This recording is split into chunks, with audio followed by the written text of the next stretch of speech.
오늘부터는 절대 전도 망대라는 주제로 어떤 인물이 누렸던 그리스도 이렇게 말씀을 나누도록 하겠습니다. 그래서 그 첫 번째로 아담이 누린 그리스도라는 제목으로 같이 말씀을 확인하도록 하겠습니다. 이 세상에는 슬프고 그리고 아픈 일이 참 많습니다. 어제 제가 쇼츠를 보다가 중국 이야기 같은데요. 남성 전용 이발소에 어떤 어머니가 어린 딸을 데리고 찾아오신 거예요.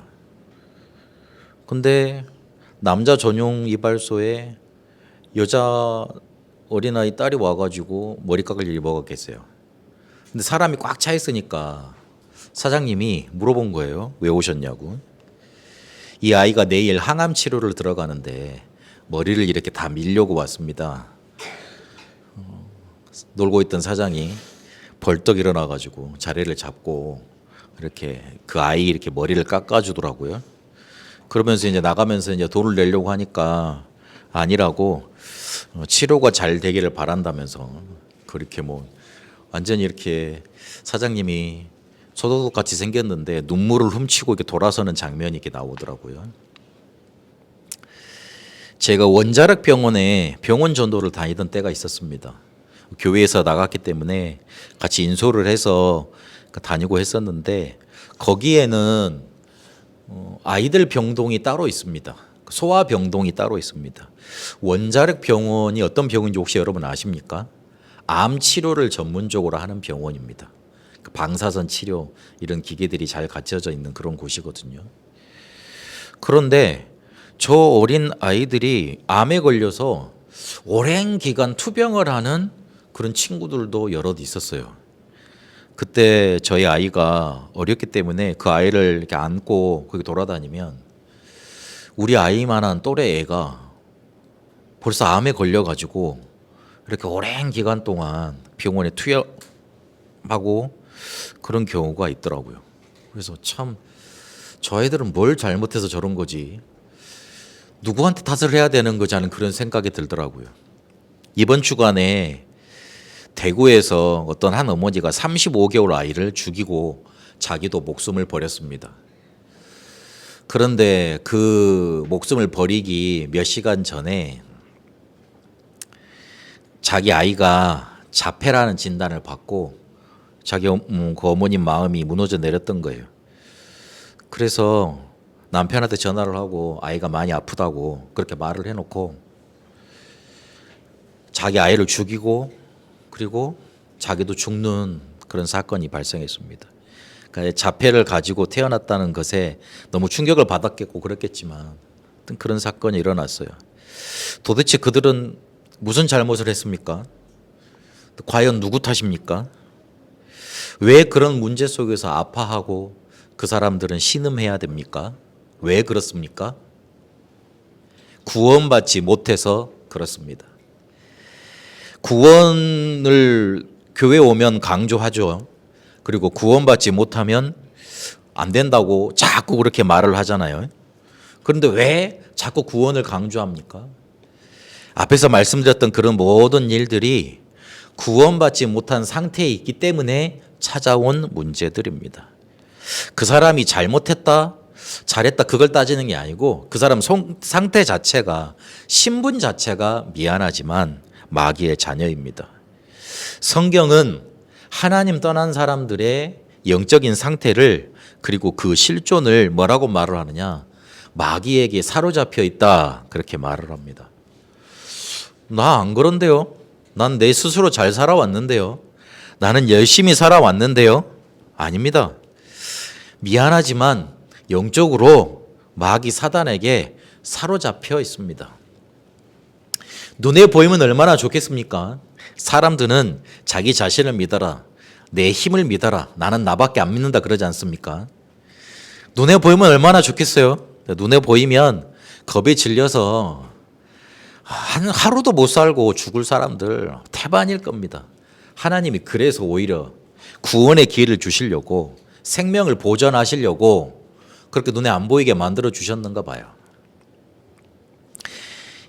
잘못이라면 이 사람들이 운명 속에서 태어났다는 거, 그게 잘못입니다.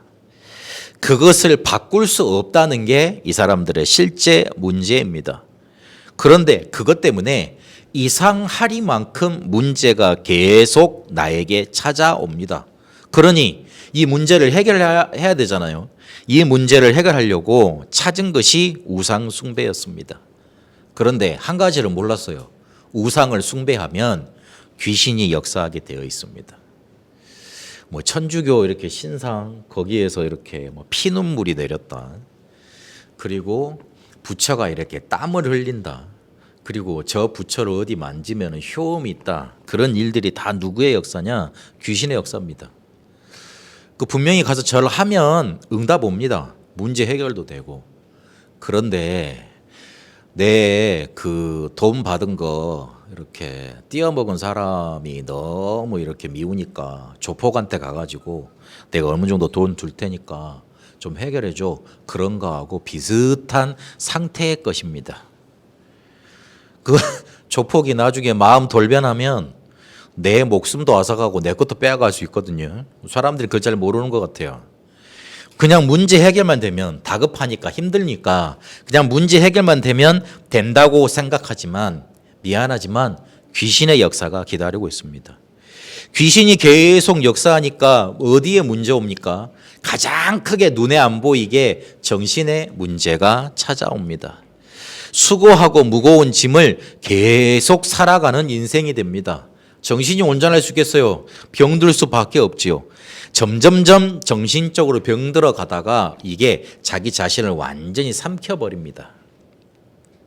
이 영적인 존재한테 완전히 삼켜버립니다. 성경에는 귀신 들린 사람의 단계도 표현하고 있는데요. 그 어떤 사람 단계, 큰 최종 단계를 어떤 상태로 표현을 했냐면 무덤 사이에서 자는 사람을 표현해 놨어요. 그 사람이 너무나 발악을 하고 자기 모험을 해하려고 하니까, 자해를 하니까 쇠사슬로 두 팔, 두 손을 묶어놨다. 그렇게 그리고 있습니다. 그 세상에 제일 불쌍한 병이 제가 보기에는 정신병 같아요. 자기 자신을 몰라요. 저희 이모도 가끔 가서 인사를 해보면 저를 알아볼 때도 있고 못 알아볼 때도 있어요. 자기 자신을 잃어버린 거잖아요. 근데 그게 계속 그 상태가 유지되는 게 아닙니다. 어느 순간 자기 정신이 돌아오거든요. 그러면 자기가 이렇게 했던 거 기억나기도 한데요. 얼마나 비참하겠어요. 정신으로 끝나는 게 아닙니다. 정신이 사로잡혀 있으니, 병들어 있으니 그게 육신으로 찾아옵니다. 그 20세기에 들어오면서 사람들의 이름 모를 병으로 시달리는 원인을 하나 찾아냈어요. 근데 그 원인도 뭔가 명확하게 규정할 수가 없어요. 그게 뭐냐면 스트레스예요. 그 스트레스 때문에 오는 병이 어마어마하대요. 실제로 의사들이 약으로 고쳐줄 수 있는 병이 그렇게 별로 없답니다. 그렇게 의사들이 말하는 사람도 있습니다. 이름 모를 병에 자꾸 시달리는 겁니다. 이러니 어떻게 됩니까? 가장 먼저 경제의 문제가 옵니다. 경제가 파손이 되니까 어디에도 관계가 갈라집니까? 가정도 관계가 갈라집니다. 그리고 내 주위에는 모든 관계가 틀어지게 되어 있습니다. 그렇게 육신의 문제가 찾아오는 겁니다. 그런데 그것으로 끝나는 게 아닙니다. 내세에도 문제가 찾아옵니다. 이 세상 살아가는 게 그냥 지옥 같은 거예요. 죽으면 끝난다고 사람들이 생각을 하고 그렇게 막 살아갑니다만은 그렇게 끝나지 않습니다. 이 세상에서 지옥을 경험하다가 또 지옥으로 갑니다. 이 세상에서 많은 걸 누려보고 이 세상 끝이라고 생각을 해서 흥청망청 살아보고 많은 쾌락 속에 살아봅니다만은 미안하지만 그 사람 속에 허무와 공허함은 더 커져가게 되어 있습니다. 뭔가 모르는 허무함, 공허함 그거 채울 길 없거든요. 그래서 사람들이 약물에도 의존해보고 어떤 이렇게 막 음주도 해보고 그리고 막 이렇게 막 중독 물질 그것도 이렇게 해보고 막 그렇게 합니다만은 그 허무함을 평안하지 못함을 채울 길이 없습니다. 이렇게 영적인 유산을 후대한테 넘겨주고 그 후대는 또 다른 저주 문제 재앙 속에 시달리게 됩니다. 나날이 과학과 사상, 문화, 경제 발전합니다. 그런데 사단의 전략 12가지는 이기질 못해요. 이러니 점점 더 함정과 틀과 올무 속에 갇혀버리게 되는 겁니다. 구원받지 못해서 이렇게 살아갈 수밖에 없습니다. 그래서 하나님이 우리의 문제를 해결하신 방법과 그 축복이 뭐냐? 구원입니다. 우리의 문제를 해결하시겠다고 그리스도를 보내셔서 우리의 모든 문제를 십자가에서 끝내셨습니다. 그 사실을 믿기만 하면 내가 너희를 그 상태에서 구원받지 못한 그 상태에서 구원하겠다. 그게 바로 구원입니다. 구원은 그래서 과거 운명 해결된 겁니다. 에베소서 2장 1절에 보니까 허물과 죄로 죽었다. 그런 너희를 다시 살리셨다. 죽은 자는 그 어떤 좋은 것을 가지고 있어도 죽은 자입니다. 죽은 자는 미안하지만 그 소속이 마귀에게 되어 있습니다. 마귀에게 소속됐으면 어떻게 되어 있습니까? 또다시 말씀드리지만 지옥으로 가야 됩니다. 그 운명을 해결하신 거예요. 우리가 태어난 건 마음대로 할 수 없잖아요. 우리가 만약에 저기 휴전선 위에 있는 나라에 태어났다고 생각을 해보세요. 아찔한 일이에요. 태어난 것 그리고 태어난 시기 우리 마음대로 할 수 없어요. 살아가는 것도 자세히 따지고 보면 어찌할 수 없어요. 죽는 날도 내 마음대로 어찌할 수 없어요. 그런데 그런 운명 속에 우리는 살아가야 되는데 그 운명에서 우리를 해방시키신 겁니다. 과거 문제 해결. 그리고 에베소서 2장 2절에 보니까 공중 권세 잡은 자가 세상 풍속을 가지고 우리를 딱 사로잡았다 말하고 있습니다. 내 마음대로 사람들이 살아간다 그러더라고요. 그런데 그것도 한번 잘 생각해 보세요. 사람들이 그렇게 생각하니까 그런 사람들 생각 속에 아 나도 그렇게 살아야겠구나 하고 생각하며 살아가는 게 많습니다. 인간은 우리 그 사회책입니까? 어릴 때 배우지요. 사회적 존재라고. 홀로 독립해서 살아갈 수 없는 존재예요. 홀로 독립해서 저기 뭔가 어릴 때부터 이렇게 그 정글이나 이렇게 버려진 애들 있죠. 언어도 못 배우고 징승처럼 살아가요. 사회적인 교류도 못 하잖아요. 그 사람은 사람과 함께 살아가면서 뭔가를 만들거든요. 사람다워지거든요. 내 마음대로 살아간다? 그런 풍조가 지금 20세기, 21세기 들면서 계속 나왔기 때문에 그런 세상 풍속 속에 영향받아 살아가는 겁니다. 더 근본적으로 따지고 보면 사단이 만들어 놓은 12전략 따라 멸망의 길을 가고 있는 거예요. 근데 그 실체가 뭐냐면 공중의 권세 잡은 자, 세상 풍속을 사로잡은 자, 그 안에서 살아가는 겁니다. 우리는 거기를 벗어날 수가 없습니다. 구원받지 못하면.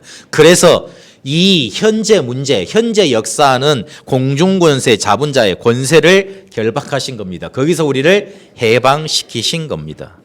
그리고 에베소서 2장 6절에 보니까 우리에게 천국을 보장해 주셨습니다. 착해서 잘나서 천국 갑니까?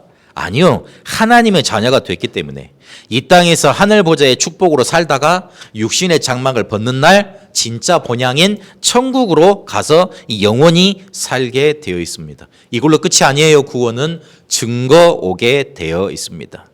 구원받은 하나님의 자녀라면 걱정할 거 없어요. 성경에 제일 많이 강조하는 약속이 뭐냐면 내가 너와 함께 하겠다는 거예요. 그것도 하늘과 땅의 권세 가지고 그것도 세상 끝날까지 그렇게 말씀하고 있습니다. 구원받지 못해서 우리가 사는 세상 속에 슬프고 어렵고 힘든 일로만 넘쳐납니다. 이게 왜 그러면 우리가 구원이 필요한 존재가 되었나 이 질문을 해봐야 됩니다. 미안하지만 아담 때문입니다. 그가 창세기 3장 1절에 6절까지 보니까 하나님을 떠나게 됐습니다. 그래서 요한복음 8장 44절에 마귀의 자녀가 돼버렸습니다. 로마서 3장 23절에 하나님의 언약을 범하는 죄를 범해버렸습니다. 로마서 5장 12절에 보니까 그러므로 한 사람으로 말미암아 죄가 세상에 들어오고 죄로 말미암아 사망이 들어왔나니 이와 같이 모든 사람이 죄를 지었으므로 사망이 모든 사람에게 이르렀느니라. 아담이 승리했다면 지금 우리가 구원이 필요 없겠죠. 그런데 아담이 실패했어요. 어마어마한 축복을 가지고 어마어마한 지혜를 가졌는데 아담이 실패했습니다. 그래서 우리가 똑같이 구원이 필요한 존재가 됐습니다. 아담 그 할아버지가 실패했는데 왜 나한테 문제가 돼요? 노예는 결혼해서 자녀를 낳으면 노예입니다. 전달이 되는 거예요. 그리고 아담은 최초 인간이기도 하지만 인류의 대표자입니다. 대표자예요. 그렇기 때문에 우리가 국가대표 경기하잖아요. 그런데 다 나가서 뛰어야죠. 사실은 축구를 하면 일본 1억 2천 나와. 우리 대한민국 5천만 나와. 붙어야 돼요. 그럼 난리도 아니겠죠. 어떻게 그걸 감당해요? 그래서 대표 선수를 뽑아가지고 같이 싸우는 겁니다. 그러면 대표팀 우리가 졌다. 우리가 진 거예요. 전체가 다 진 거예요. 대표성입니다. 그리고 요한일서 3장 8절을 보니까 죄를 짓는 자마다 마귀에게 속하나니 소속이 마귀한테 사로잡히게 돼버렸습니다. 그래서 그게 계속 유전되고 전달되었던 겁니다. 그런데 그러면 거기서 끝났다. 그럼 우리에게 희망이 없는 거잖아요. 그런데 오늘 제목이 뭐지요? 아담이 누린 그리스도입니다. 아담이 뭔 그리스도를 누렸대요? 그 말은 뭐하고 관련이 됩니까? 아담이 구원받았다. 그 말하고 이어집니다. 그런 의미로 이어집니다. 아담이 만약 구원을 받지 못했다면 우리한테 구원의 축복이 이 언약이 내려올 수 있었겠습니까? 실패했지만 창세기 3장 문제를 만들어낸 장본인에 속하지만 그렇지 않아요. 그걸로 끝나지 않았어요. 구원받았어요. 그리스도를 붙잡았습니다. 그래서 우리가 구원받을 수 있도록 또한 가능성의 길, 그런 길들이 열려진 겁니다. 아담이 그렇게 그리스도를 붙잡았기 때문에 그 언약을 또한 자기 후대들한테 전달했기 때문에 우리가 그리스도를 붙잡을 수 있는 제사, 예배가 시작이 됐고, 그리고 창세기 3장 15절이 계속 전달이 되어져서 이렇게 그리스도가 우리에게 오실 수 있었던 겁니다. 이 아담이 없었다면 우리 지금 전도 절대망대 이거 세울 수가 없어요. 아담이 그리스도를 붙잡고 전도 절대망대로 서서 언약을 전달했던 겁니다. 아담은 창세기 1장 27절 28절 2장 7절에 보니까 최고의 축복으로 창조되었습니다. 창세기 1장 27절에 보니까 하나님의 형상대로 하나님이 직접 창조하신 최초의 사람이었습니다. 그 어떤 생명체도 하나님의 형상으로 만드시지 않았어요. 우리보다 힘이 몇십 배나 센 고음, 사람을 이렇게 한 방에 이렇게 보낼 수 있는 고음, 그렇게 어마어마한 힘을 가진 그 존재도, 고래 혹시 사냥하는 거 봤습니까? 완전 원양어선이더만요. 입을 크게 딱 벌리고 있으면 물고기가 입으로 안으로 들어오더만요. 그래가지고 그걸 한 번에 쑥 닫더라고요. 하루에 몇 톤을 먹는데요. 그렇게 크고 어마어마한 존재, 지능도 뛰어난 그런 존재, 그런 존재들도 하나님이 하나님의 형상대로 만드시지 않았어요. 인간만 하나님의 형상대로 만드셨습니다. 이 하나님의 형상에 대한 거는 여러 가지 이론들이 있습니다. 근데 우리 개혁주의에서는 좁은 의미로 범죄한 후에 잃어버린 하나님의 형상에 대해서 말을 합니다. 참된 지식과 의 그리고 거룩 등을 뭔가 이렇게 알 수 있는 그런 뭔가 이렇게 지식 상태 이런 것들을 하나님의 형상이라고 좁은 의미에서 말을 합니다. 넓은 의미에서는 범죄한 이후에도 남아있는 형상, 그래서 짐승에게서는 뭔가 발견될 수 없는 이성과 지성, 양심, 그리고 만물을 통치할 수 있는 권세 이런 거를 말을 합니다. 그런데 결론은 쉽게 말을 하면 하나님의 생기로 생명을 가진 영적인 존재 이런 걸 하나님의 형상이라고 말을 합니다. 그래서 창세기 이렇게 쭉 보다 보면 창세기 1장 2장을 통해서 하나님의 형상을 보다 보면 어떻게 말할 수 있냐면 이 세상을 다스리려고 하나님의 대리자로 하나님의 대리자를 하려면 하나님과 통해야 될 거 아니에요. 뭔가 하나님의 뜻을 알아먹고 하나님과 통하면서 하나님이 뭔가 이렇게 주신 능력을 발휘할 수 있어야 될 거 아닙니까? 그런 뭔가의 능력을 가진 영적인 존재로 만들어놨다. 그렇게 해석할 수가 있습니다.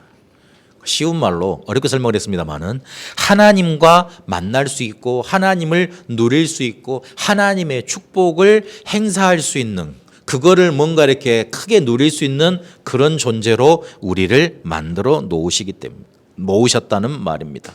근데 하나님이 영이시기 때문에 하나님의 형상에 가진 가장 본질이 뭐냐면 영적인 생명인 거예요.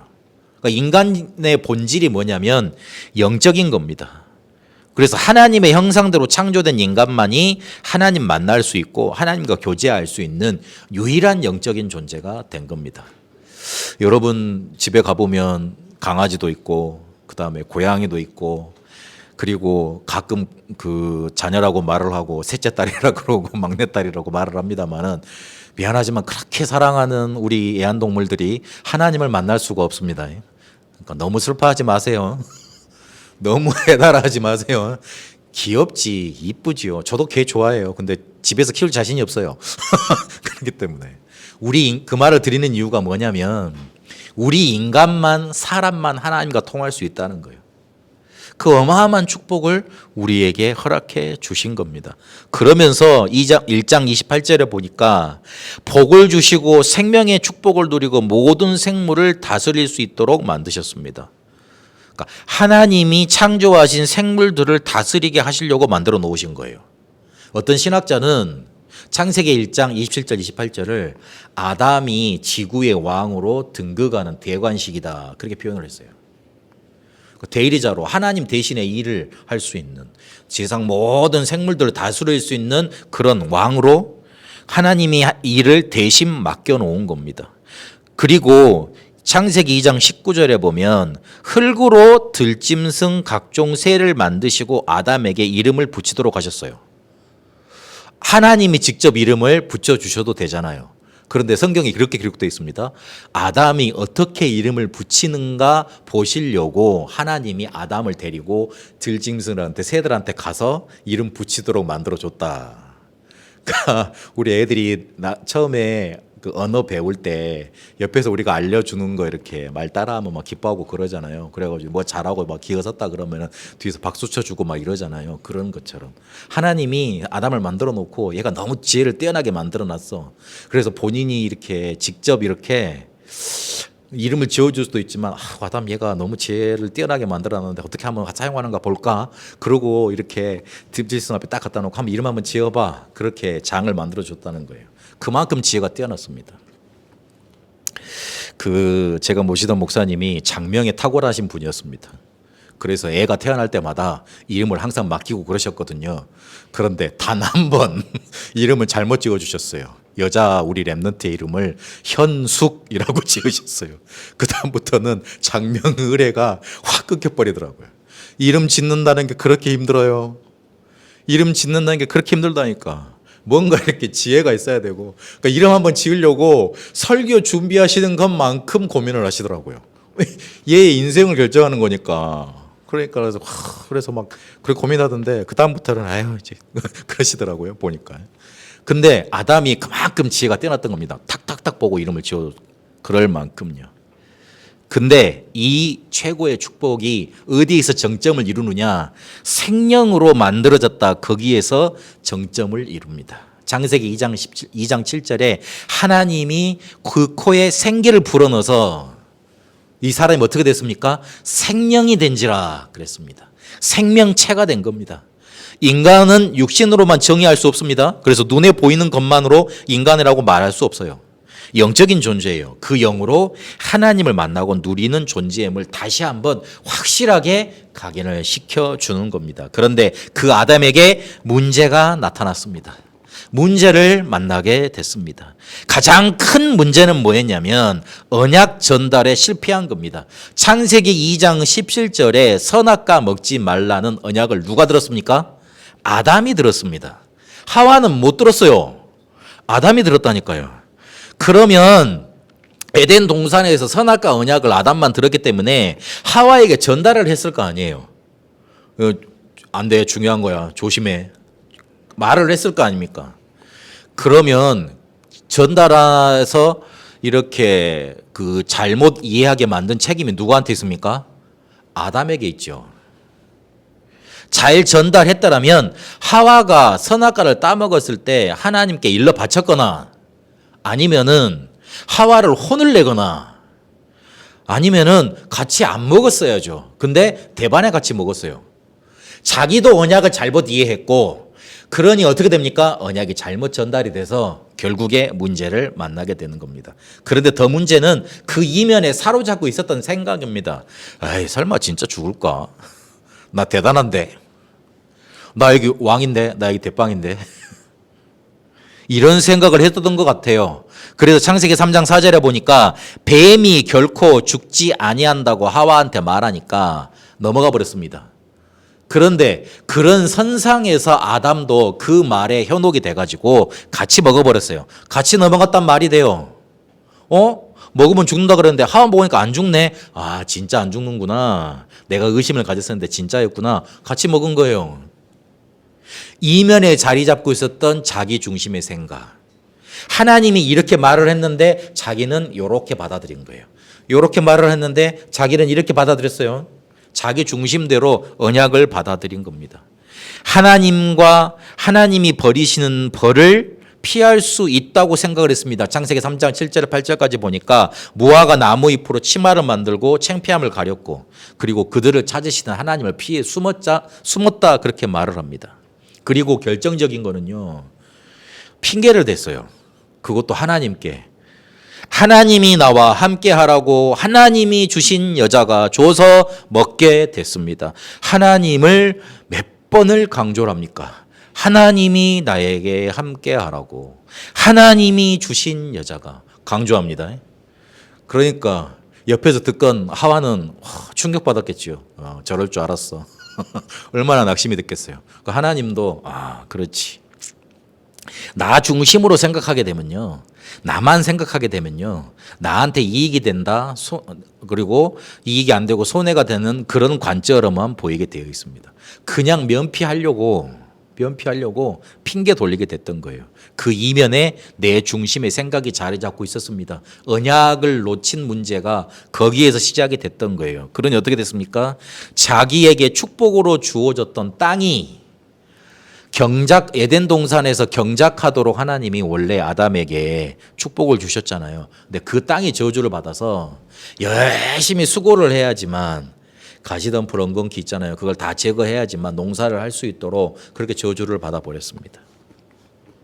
비록 땅만입니까? 우리가 하는 모든 일들이 그렇습니다. 그래서 구원이 필요한 존재, 구원이 필요했던 아담 이렇게 되었던 겁니다. 창세기 3장 15절에 아담에게 구원이 필요했기 때문에 하나님을 떠나서 문제 속에 사로잡힌 아담에게 구원이 필요했기 때문에 여자의 후손을 보내시기로 약속하셨습니다. 뱀의 머리를 갈아버릴 거라고 약속하셨어요. 완전히 없애버릴 거라고 약속하신 거예요. 그 말은 무슨 말이죠? 왜 뱀부터 저주를 하셨죠? 놓치고 있는 문제의 근본 원인부터 깨닫게 해주신 거예요. 그래, 너 잘못했잖아. 하와도 잘못했잖아. 근데 그게 진짜 문제의 근본 원인이냐? 아니잖아. 뱀이 있잖아, 뱀. 뱀이 있잖아. 하와한테만 핑계댈 거 아니지. 니만 지금 탓해서 두려워할 거 아니지. 벌 받을까 싶어서 벌벌 떨고 있을 게 아니지. 뱀이 있잖아. 그래서 뱀은 뭐라고 말하지도 않고 뭔가 이렇게 아담부터 벌을 하고 하와부터 벌을 해야 되는데 뱀부터 먼저 잡아 족치기 시작하십니다. 너희를 넘어뜨리는 존재가 있다고 내가 알려주려고 선악과 만든 거 아니야. 너희는 나를 떠나서는 절대로 그 존재를 이길 수 없고 나를 떠나서는 살 수 없는 존재를 알려주려고 선악과 만든 거 아니야. 너 자신도 세상도 이길 수 없는 연약한 존재가 너 아니야. 그렇게 기억을 하라고 선악과를 만들어 놓은 거 아니냐. 근데 그거를 네가 잃어버렸던 거 아니냐. 그 언약을 놓쳐버렸던 거 아니냐. 그래서 피 흘림이 있어야 너희는 이제 구원받게 된다. 창세기 2장 21절에 가죽옷을 지어 입히십니다. 가죽옷 제가 여러 번 말씀드렸지만 옛날같이 가죽 기술이 발달해가지고 지금 가죽옷 입고 계시는 분들이 없네요. 그렇게 만들어진 가죽옷이 아니에요. 아주 이렇게 멋지게 이렇게 우리 신발 보면은 가죽 있잖아요. 그렇게 만들어진 그런 게 아니라고요. 피가 그러니까 한 짐승한테서 그 가죽을 뒤집어 이렇게 확 찢어가지고 피가 철철철 그 넘치는 그 가죽 천 쪼가리를 이렇게 둘러 입힌 거예요. 그러니까 냄새나죠. 피 내리죠. 그리고 자기 앞에서 죽어서 가죽이 뜯기는 걸 봤죠. 얼마나 큰 충격이었겠어요. 아, 저렇게 희생이 필요하구나. 피 흘림이 있어야지만 죄 사함을 얻게 되는구나. 한 마리 짐승이 피 흘려야 된다는 것 하나님이 직접 보여주셨습니다. 그런데 여기에서 아담이 언약을 붙잡았다는 사실이 어떻게 증명이 됩니까? 창세기 4장에 보니까 아벨이 피 흘리는 제사를 하게 됩니다. 깨달았다는 거예요. 붙잡았다는 거예요. 그러니 전달이 되죠. 제사는 뭔가 이렇게 규정화된 제도잖아요. 그렇죠. 그걸 누가 만들어냈겠어요? 아담이 만들어냈겠지. 아벨은 이거를 알아듣고 양의 피 흘리는 제사를 드렸고 가인은 또 못 알아들었어요. 곡식 제사, 감사제만 드렸던 겁니다. 그리고 그는 여자의 후손을 기다렸습니다. 창세기 4장 1절에 하와하고 이제 동침해 가지고 아들을 낳았잖아요. 그 이름이 뭐지요? 가인. 가인 이름 뜻이 뭡니까? 뭐라고 되어 있습니까? 내가 여호와로 말미암아 여호와로 인하여 득남하였다. 얘가 여자의 후손인가? 그리 생각을 안 했겠어요? 아, 그렇지. 여자의 후손, 여자를 통해서 후손이 나면 그 후손이 뱀의 머리를 상하게 할 거다. 내 문제가 해결받는 거구나. 진짜 끝나는 거구나. 그리 생각을 안 했겠어요? 그 실체를 잘 모르니까 아직은 그림자로만 알 수 있을 거니까. 그래서 마음속에 너무 기뻐가지고 아, 여자의 후손, 내가 그 에덴 동산에서 쫓겨날 때 들었던 그 여자의 후손 얘인가? 기뻤을 거 아니에요. 그런데 아니네. 아벨을 죽였네. 얘는 아니구나. 낙담했을 것 아닙니까? 그런데 창세기 4장 25절에 보니까 아벨이 죽은 이후에 또 하와와 동침해서 아들을 낳습니다. 그 이름을 뭐라고 그랬죠? 셋. 셋을 낳으면서 그 이름 뜻을 뭐라고 그랬습니까? 다른 씨를 내게 주셨다. 그 말입니다. 언약을 제대로 아는 아벨이 이제 죽었으니 여자의 후손은 못 오시겠구나 이리 생각을 했을 거 아니에요. 가인으로는 여자의 후손이 아니라는 걸 알았기 때문에 이제 가능성에 있는 아벨을 통해서 뭔가 오실 건가 기대를 걸었을 건데 아벨이 죽어버렸잖아요. 그러면 아, 여자의 후손 오신다는 그게 끊어지는 건가? 그리 생각을 했을 거 아닙니까? 그런데 아들을 낳았어요. 아, 또 나에게 생명을 주셨구나. 또 이어갈 씨를 주셨구나. 이 다른 씨를 통해서 여자의 후손이 오실 수 있는 대가 또 이어지겠구나. 또 언약을 전달하면 되겠구나. 가인의 가인의 족보 나오죠. 그 가인의 족보는 언약이 전달되지 않았잖아요. 그런데 셋의 족보로 언약이 전달됩니다. 무슨 말입니까? 창세기 3장 15절에 여자의 후손이 오셔서 뱀의 머리를 상하게 할 것이라는 그 언약이 전달이 됩니다. 무슨 말이죠? 무슨 결론에 이르죠? 아담은 여자의 후손을 기다렸고 또 붙잡았어요. 그러니까 결정적인 순간마다 여자의 후손을 붙잡았다는, 언약으로 붙잡았다는 그 사실이 아들들의 이름을 통해서 나타납니다. 이런 걸로 봤을 때는 아담 구원받은 겁니다. 구원이 필요했던 걸 알고 구원의 언약을 붙들었습니다. 이 사람이 아담이 만약에 그 구원의 언약을 붙들지 못했더라면 지금 우리에게까지 이 여자의 후손의 축복이, 그리스도의 축복이 전달돼 왔을 겁니까? 못 옵니다. 그래서 아담도 그리스도를 누렸고 아담은 전도의 절대 망대로 섰던 겁니다. 여러분에게 이 축복이, 아담이 누렸던 그리스도가 여러분에게 그대로 누려지는 응답이 있게 되시기를 축복합니다. 그래서 이제 우리는 응답을 다시 확인하고 정리하고 인도받아야 됩니다. 절대 망대가 내게 세워져서 절대 여정을 가고 절대 이정표 만드는 것만 응답입니다. 확실한 언약을 붙잡고 응답보는 정확한 눈을 가지고 명확한 응답을 주시는 거, 그걸 우리는 확인해야 돼요. 아담이 절대가 아니었으니 넘어가 버린 거였잖아요. 그렇기도 하고 저렇기도 하고 요걸로는 절대 사단 세력 못 이깁니다. 절대를 우리가 붙잡아야 됩니다. 그래서 지금부터 세 가지 싸움을 계속해 나가세요. 이거는 반드시 하면 이기는 싸움입니다. 기도로 보좌의 축복을 누리면서 이 세 가지 싸움을 계속해야 돼요. 만약 이 영적인 힘이 없으면 어느 날 또 무너집니다. 계속되는 공격을 이길 길이 없어요. 첫 번째로 어떤 싸움이냐? 창세기 3장 1절에서 6절 나 자신과의 싸움입니다. 내가 생각하기에는 이 단어가 신자에게 있어서는 안 되는 단어입니다. 하나님이 나를 어떻게 보시는가? 나에게 강단을 통해서 뭐라고 말씀하시는가? 그걸 붙잡아야 됩니다. 나 자신과의 싸움은 그렇게 하는 겁니다. 내가 생각하기에는 이걸 버려버리고 하나님이 나에게 뭐라고 강단을 통해서 말씀하시는가? 그걸 듣는 겁니다. 그리고 세상과의 싸움입니다. 로마서 3장 23절에 보니까 세상은 죄 속에 저주로 가득해요. 멸망으로 가득해요. 세상에서 가르치는 것만 따라가면 결국은 죽음에 이르게 됩니다. 그래서 사람들, 부모, 친구, 뭐 이렇게 좋아하는 사람, 이렇게 막 나를 가르쳐 주려고 막 아껴주는 사람, 그 사람들의 말을 우선하는 게 아니라 하나님께서 주시는 말씀 우선하고 하나님이 나에게 주시는 영적인 힘을 우선해야 됩니다. 그래야지 세상과 싸움에서 이기게 됩니다. 그리고 마지막으로는 사단입니다. 요한복음 8장 44절 자꾸 우리를 속입니다. 이게 나를 속이는 존재지 나를 어떻게 뭐 생명을 앗아가고 그럴 수 있는 존재가 아니에요. 내가 생명이 앗아가는 거는 속았기 때문에 그래요. 그리스도 안에 있으면 더 이상 건드릴 수 없기 때문에 속지 말고 딱 언약 붙잡으면 싸움에서 승리합니다. 나 자신, 세상, 사단과 기도로 보좌의 축복을 가지고 계속 싸워야 돼요.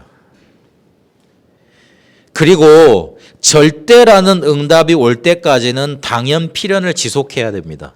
편집 설계 디자인을 계속하면서 당연 필연을 계속 해나가세요. 그러다 보면 어느 순간에 보면 절대로 딱 내게 응답이 오게 되어 있습니다. 나한테 왜 이런 문제가 많지? 당연한 거예요. 그럴 수밖에 안 더 있습니까? 문제 많을 수밖에. 그러면 당연한 걸로 딱 결정을 했으면 딱 그렇게 결론을 내렸으면 지금 내야 해야 할 것을 해야 됩니다. 그게 필연입니다. 그것도 nobody, nothing에서 시작하면 돼요. 아무것도 없는 게 좋고 누가 도와주지 않는 게 좋아요. 그러면 하나님이 원하시는 하나님의 응답으로 길을 갈 수 있게 돼요. 그러면 절대적으로 안 하면 안 되는 하나님의 계획이 보입니다. 저는 우리 집안에 정신적인 문제로 고통당하는 사람들이 많다는 걸 어릴 때부터 보았습니다. 그래서 항상 내 마음속에 복음으로 치유해야 되겠다. 이 하나님의 계획이 붙잡혀졌어요. 그리고 제가 다락방 운동을 계속 30년 몇 년 하면서 성경적 전도 운동을 하고 싶었어요. 이게 바로 237과 5천 종족으로 가는 길이구나. 그걸 제가 봤거든요. 그렇게 해야 돼요.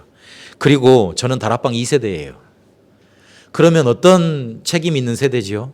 3세대에 이거를 그대로 전달해 줘야 된다는 책임감이 생기더라고요. 그래서 렘넌트를 서밋으로 키우는 그런 일을 하게 되는 것이 그거 하는 것이 나에게 주신 하나님의 절대 계획이라고 붙잡았습니다. 우리 교회 이름이 그래서 다음입니다. 다락방 하는 교회, 복음으로 살리고 치유하는 교회, 다음 세대 렘넌트에게 원색복음과 성경적 전통을 그대로 전달해 주는 교회. 그게 저에게 붙잡힌 절대입니다. 그리고 또 하나, 하나님이 저를 베트남으로 인도하셨어요. 다른 나라를 가고 싶었는데 그 나라는 하나님이 절대로 길을 안 열어주시고 너무 쉽게 멀린 길이 있었으니 베트남이었습니다. 아, 하나님이 베트남 살리라고 하시는구나. 그래서 베트남에서 만나진 분들과 또 이렇게 현장에서 만나진 분들과 교회를 하게 하셔서 베트남 복음화 하도록 그렇게 문을 열어주셨습니다. 아담은 그리스도를 붙잡고 누렸습니다. 그래서 창세기 3장 15절을 계속 전달하는 첫 스타트를 끊었습니다.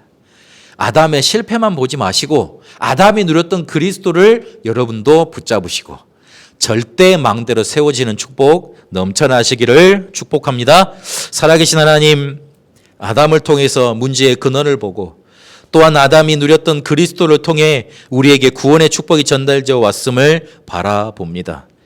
아담이 누렸던 그리스도를 나도 누리게 하옵시고 그렇게 나도 전도의 절대망대로 세워지게 하옵소서. 하나님이 나에게 주시고자 하시는 절대 계획만 붙잡고 인도받게 하옵소서. 살아계신 우리 주 예수 그리스도 이름으로 기도합니다. 아멘.